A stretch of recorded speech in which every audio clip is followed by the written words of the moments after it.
26 नवंबर 2008 मुंबई। रात के ठीक 8 बज रहे थे। मरीन ड्राइव पर कपल्स बैठे समंदर की लहरों को देख रहे थे। सीएसटी स्टेशन पर हजारों लोग अपने घर को जाने की जल्दी में थे और ताज होटल के फैंसी रेस्टोरेंट में दुनिया भर के अमीर लोग डिनर कर रहे थे। सब कुछ नॉर्मल था। कुलाबा के मच्छी मार नगर में, जहां मछुआरे अपने दिन भर की मेहनत के बाद आराम कर रहे थे, वहां अंधेरे में एक रबर की बोट किनारे पर आकर लगी। इस बोट में से 10 लड़के उतरे। उनकी उम्र मुश्किल से 20 से 25 साल के बीच की होगी। वहां मौजूद एक मछुआरे ने उन्हें देखा। उसको कुछ अजीब लगा। इन लड़कों का पहनावा, उनका हाव भाव यहाँ के लोकल लोगों जैसा बिल्कुल नहीं था। उसने हिम्मत करके आवाज लगाई, ओए, कौन हो तुम लोग? कहां से आए हो? उनमें से एक लड़के ने कहा, तुम्हें क्या करना है, अपना काम करो। और फिर वो लड़के वहां से निकल जाते हैं। मछुआरे को इन लड़कों पे शक होता है, इसीलिए वो मुंबई पुलिस को इसकी जानकारी देता है। लेकिन मुंबई पुलिस इस बात को हल्के में लेती है और इस पे कोई एक्शन नहीं लेती। वहां से निकलने के बाद सभी लड़के 2-2 के ग्रुप्स में डिवाइड होकर टारगेट की गई लोकेशन की तरफ निकल पड़े। रात के 9:30 बज चुके थे। छत्रपति शिवाजी टर्मिनस में 2 आतंकवादी, अजमल कसाब और इस्माइल खान, स्टेशन के मेन हॉल में दाखिल हुए। उन्होंने अपने भारी बैग्स नीचे रखे और उनमें से निकाली AK-47 राइफल। अगले ही पल ऑटोमेटिक गन फायर की आवाज ने पूरे स्टेशन को गुंजा दिया। कसाब और इस्माइल ने बिना किसी रहम के गोलियां चलानी शुरू कर दी। उनके सामने जो आया, बच्चा, बुजुर्ग, औरत, मर्द, वो बस एक टारगेट था। स्टेशन का फर्श खून से लाल हो गया।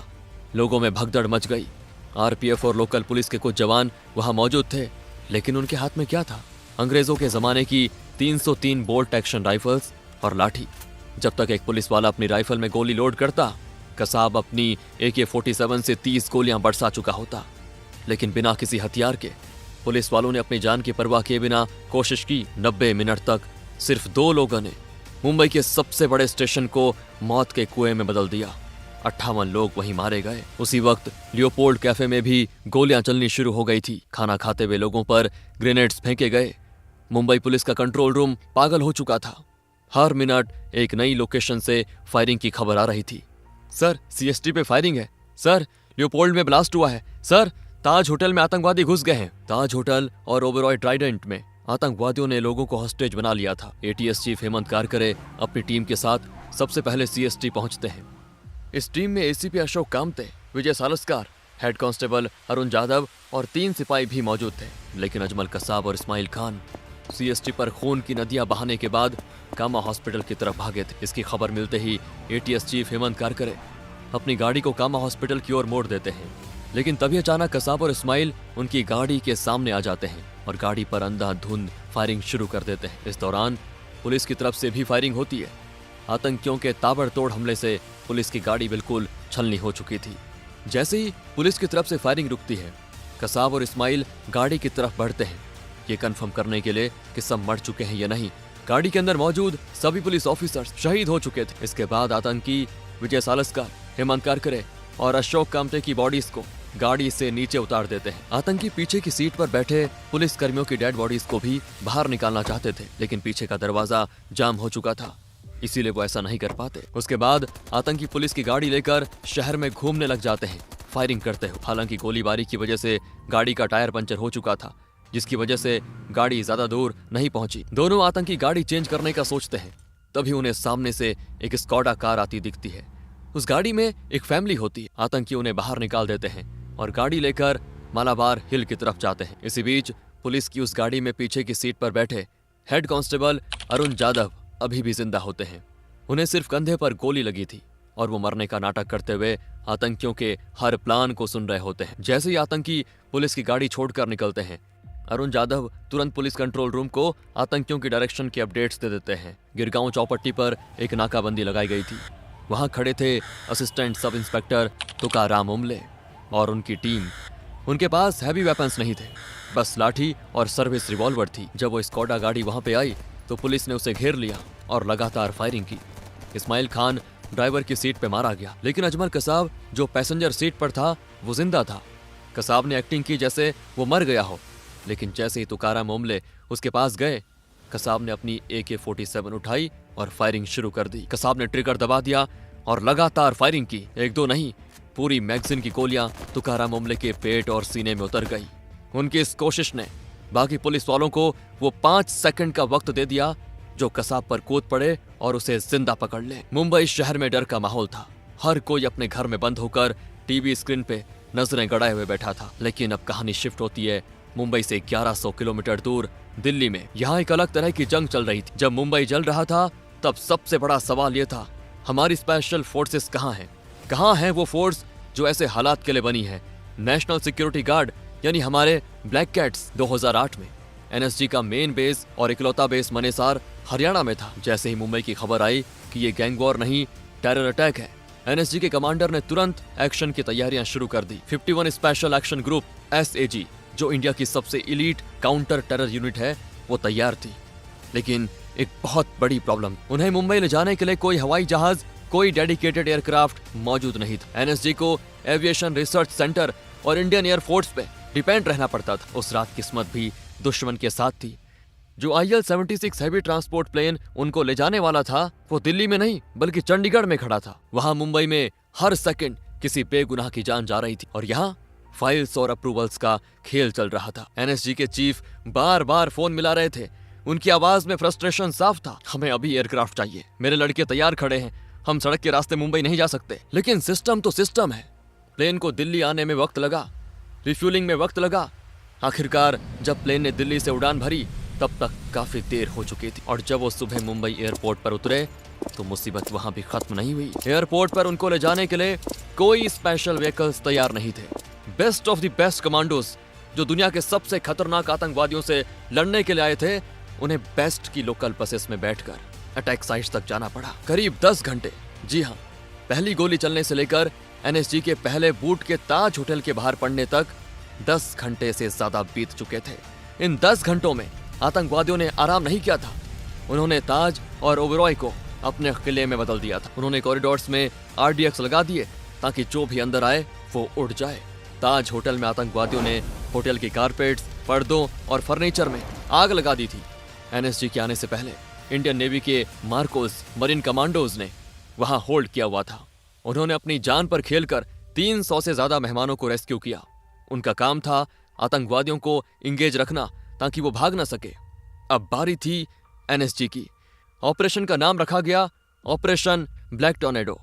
मेजर संदीप उन्नीकृष्णन 51 SAG के टीम कमांडर अपनी टीम को लीड कर रहे थे। मेजर संदीप की टीम जब 6th फ्लोर पर पहुंची तो अचानक अंधेरे में से गोलियों की बौछार आई।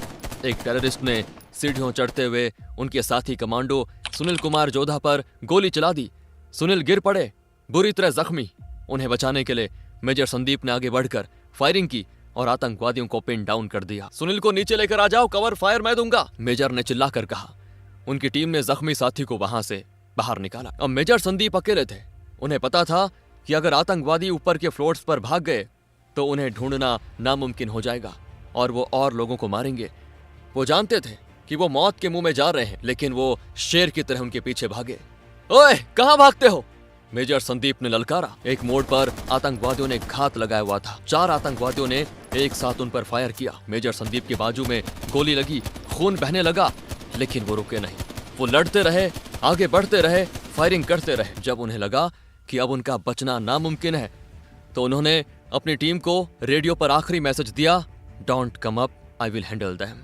वो चाहते तो पीछे हट सकते थे, रीइंफोर्समेंट का इंतजार कर सकते थे, लेकिन उन्हें पता चल गया था कि अगर उनके साथी ऊपर आए तो वो भी एम्बुश में फंस जाएंगे। मेजर संदीप उन्नीकृष्णन ने अपनी आखिरी सांसों तक उन दरिंदों को वहीं पे रोक के रखा और शहादत प्राप्त की।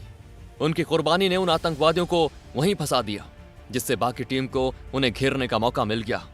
आतंकवादी लिफ्ट शाफ्ट्स और सर्विस स्टेयर्स का इस्तेमाल करके अपनी लोकेशन बदल रहे थे। ताज के साथ साथ ओबेरॉय ट्राइडेंट में भी यही हाल था, लेकिन वहां सिचुएशन थोड़ी अलग। वहां 2 आतंकवादियों ने 18वें फ्लोर के रूम 1856 को अपना बंकर बना लिया था। कमांडोज कमरे के अंदर घुस जाते हैं तो वहीं होटल के सामने एयर इंडिया के बिल्डिंग के 11वें फ्लोर पर स्नाइपर्स को तैनात किया जाता है। जिस कमरे में आतंकी मौजूद थे उसकी खिड़की पर स्नाइपर्स की तरफ से कई राउंड्स फायर किए गए, जिसमें एक आतंकी ढेर हो जाता है। वहीं कुछ ही देर में कमांडोज दूसरे आतंकी को भी मार गिराते हैं। इस तरह 28 नवंबर की दोपहर 3 बजे तक ओबेरॉय से 143 हॉस्टेजेस को जिंदा बचाया गया। लेकिन असली चैलेंज अभी बाकी था। नरीमन हाउस जहां जूइश कम्युनिटी का सेंटर था, वो कोलाबा के एक बेहद ही तंग और कंजेस्टेड गली में स्थित था। बिल्डिंग के चारों तरफ मकान ही मकान थे। टेररिस्ट्स ने नीचे की सीढ़ियां बॉम्ब से उड़ा दी ताकि कोई ऊपर ना आ सके। वो बिल्डिंग के टॉप फ्लोर्स पर बैठे थे और नीचे आने वाले हर रास्ते पर उनकी नजर थी। जमीन से हमला करना मतलब मौत को दावत देना था। एनएसजी ने फैसला किया, अगर जमीन से नहीं जा सकते तो आसमान से जाएंगे। 28 नवंबर की सुबह पूरी दुनिया ने टीवी पर वो मंजर देखा जो हॉलीवुड मूवीज में दिखता है। एक भारी भरकम MI-17 हेलीकॉप्टर नरीमन हाउस की छत के ठीक ऊपर मंडरा रहा था। हेलीकॉप्टर इतने नीचे था कि लग रहा था बिल्डिंग से टकरा जाएगा। रस्सियां नीचे फेंक दी गई और उन रस्सियों से सरकते हुए एनएसजी के कमांडोज छत पर उतरे। ये रिस्की ऑपरेशन था। इसमें एक छोटी सी गलती और हेलीकॉप्टर क्रैश हो सकता था या कमांडो नीचे गिरकर मर सकता था। लेकिन हमारे जवान मक्खन की तरह नीचे उतरे। इस ऑपरेशन को लीड कर रहे थे हवलदार गजेंद्र सिंह बिश। इसी बीच मीडिया कमांडोज के हर एक्शन को लाइव टेलीकास्ट करते हैं। रिपोर्टर्स चिल्ला चिल्ला के लाइव दिखा रहे थे, देखिए एनएसजी कमांडोज हेलीकॉप्टर से उतर रहे हैं। कमांडोज अब दूसरे फ्लोर पर हैं। कराची में बैठा हैंडलर ये सब देख रहा था और तुरंत फोन कर आतंकवादियों को बता रहा था, देखो छत पे नजर रखो, वो हेलीकॉप्टर से उतर रहे हैं, पोजीशन ले लो। इसीलिए जैसे ही कमांडोज छत से अंदर घुसे, आतंकवादियों ने उन पर ग्रेनेड्स और गोलियां बरसा दी। हवलदार गजेंद्र को कई गोलियां लगी, वो पीछे नहीं हटे। उन्होंने अपनी पोजीशन होल्ड की, रिटर्न फायर किया और अपनी टीम के लिए रास्ता बनाया। उन्होंने दुश्मन को एंगेज रखा ताकि बाकी कमांडोज अंदर आ सकें। हवलदार गजेंद्र सिंह भी देश के लिए कुर्बान हो गए, लेकिन उन्होंने ऑपरेशन को सफल बना दिया। एक कमरे में एक आतंकवादी छुपा हुआ था। उस कमरे में कमांडो 2 हैंड ग्रेनेड्स फेंकते हैं, जिसकी चपेट में आकर वो आतंकवादी वहीं मर जाता है। अब दूसरा आतंकी बचा होता। सबसे पहले कमांडोज सभी हॉस्टेजेस को सेफली बाहर निकालते हैं। फिर नरीमन हाउस के अंदर कई ग्रेनेड्स फेंकते हैं, जिनकी चपेट में आकर दूसरा आतंकवादी भी मरकर ढेर हो जाता है। इस तरह नरीमन हाउस अब सेफ था, लेकिन ताज होटल में अभी भी लड़ाई जारी थी। मेजर संदीप के शहीद होने से निराश NSG chief JK Dutt commandos में दोबारा जोश भरते हैं। इसके बाद कमांडोज आतंकियों की खोज में होटल के चप्पे चप्पे को छान मारते हैं। तभी उन्हें ताज होटल के एक रेस्टोरेंट से गोलियों की आवाज सुनाई देती है। कमांडोज तुरंत उस रेस्टोरेंट की तरफ कई हैंड ग्रेनेड्स फेंक देते हैं और जान बचाने के लिए आतंकी जैसे ही सीढ़ियों की तरफ भागने लगते हैं, तभी कमांडोज चारों आतंकियों को गोलियों से छलनी कर देते हैं। इस तरह ताज होटल भी पूरी तरह सिक्योर हो जाता है। 10 में से 9 आतंकी मारे जा चुके थे और एक आतंकी अजमल कसाब जिंदा पकड़ा जा चुका था। वहीं इंटेलिजेंस ने एक कॉल इंटरसेप्ट किया। उस कॉल में जब ताज में आतंकवादियों ने पूछा कि हॉस्टेजेस का क्या करना है, तो हैंडलर ने कहा, अगर तुम्हें खतरा महसूस हो तो हॉस्टेजेस को बोझ मत उठाओ, उन्हें मार डालो। हमें दुनिया को दिखाना है कि हम क्या कर सकते हैं। हैंडलर्स का क्लियर ऑर्डर था, मारो और मरो। 29 नवंबर की सुबह 3 लोकेशंस क्लियर हो चुकी थी। ऑपरेशन ब्लैक टोर्नेडो खत्म हो चुका था। करीब 166 लोग मारे गए, 300 से ज्यादा लोग गंभीर रूप से घायल हुए, 18 सुरक्षाकर्मी शहीद हुए। लेकिन एनएसजी ने 600 से ज्यादा लोगों को बचा लिया था। इस हमले ने पूरे इंडिया को हिला के रख दिया। जनता इस हमले के लिए पाकिस्तान से बदला लेने की मांग करते हुए भारतीय सरकार से अपील करती है। प्रधानमंत्री मनमोहन सिंह पाकिस्तान के खिलाफ एक्शन लेने के लिए भारतीय सेना के अध्यक्षों के साथ लगातार मीटिंग्स करते हैं, लेकिन अंत में कोई भी मिलिट्री ऑपरेशन ना करने का फैसला लिया जाता है। इस हमले के बाद कई बदलाव किए गए। पहला, एनएसजी का स्ट्रक्चर बदला गया। पहले सारे कमांडोज दिल्ली में थे, जिसके कारण वो 10 घंटे का डिले हुआ। अब मुंबई, चेन्नई, कोलकाता और हैदराबाद में एनएसजी के रीजनल हब्स बनाए गए। आज अगर कहीं हमला होता है तो एनएसजी कुछ ही मिनट्स में वहां पहुंच सकती है। दूसरा, महाराष्ट्र ने अपनी खुद की एलीट फोर्स बनाई, फोर्स 1। ये यूनिट एनएसजी की तरह ट्रेंड है। तीसरा, नेशनल इन्वेस्टिगेशन एजेंसी NIA का गठन हुआ। पहले टेरर केसेस में स्टेट्स आपस में लड़ते थे जुरिडिक्शंस के लिए। अब NIA के पास पावर है कि वो किसी भी टेरर केस को टेक ओवर कर सकती है बिना स्टेट की परमिशन के। और सबसे बड़ी बात, कोस्टल सिक्योरिटी को मजबूत किया गया। आज नेवी, कोस्ट गार्ड और मरीन पुलिस मिलकर एक 3 टियर सिक्योरिटी ग्रिड बनाते हैं।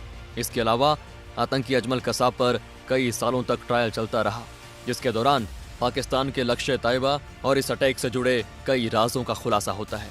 इस दौरान अजमल कसाब अपनी जान की भीख मांगता रहा, लेकिन इस अटैक के survivor head constable Arun Jadhav की गवाही के चलते 21 नवंबर 2012 को पुणे जेल में कसाब को फांसी दे दी जाती है। दोस्तों, अगर ये वीडियो आपको पसंद आया हो तो लाइक करें। ऐसे ही वीडियोस हर हफ्ते लाते रहेंगे। तब तक के लिए जय हिंद, जय भारत।